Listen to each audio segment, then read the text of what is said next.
इंधन तुटवड्यानं शेतकरी संतप्त झाले। बुलढाण्यातही पेट्रोल पंपावर मोठी गर्दी पाहायला मिळाली।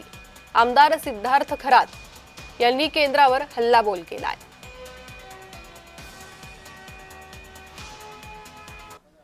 पंतप्रधान महोदयांनी जर घोषणा केली नसती तर हा प्रश्न निर्माण झालेला नसता। सगळं सुरळीत चालू होतं। त्यांनी घोषणा केल्यामुळे पॅनिक निर्माण झाला आणि या घोषणेमध्येच जे काही त्यांनी डिझेलची वाढ पेट्रोलची वाढ पण केली, लोक ते पण विसरून गेले। म्हणजे लोकांनी ती जी काही केलेली वाढ आहे ती ऑटोमॅटिकली ती स्वीकृत झाली। बरोबर आहे। हे जे आहे याच्या पाठीमागं कोणतं कारण आहे हे आम्हाला समजत नाहीये आणि म्हणून जे काही सरकारचं जे धरसोडपणाचं धोरण आहे, पॅनिक निर्माण करायचं वातावरण आहे, ते चुकीचं आहे। वास्तविक पाहता त्यांनी याच्यावर नियोजन करायला पाहिजे होतं। त्यांना पूर्व कल्पना होती हे युद्ध छेडलेलं आहे। या युद्धाच्या छेडायच्या आधी आपण आपलं संपूर्ण राहावं।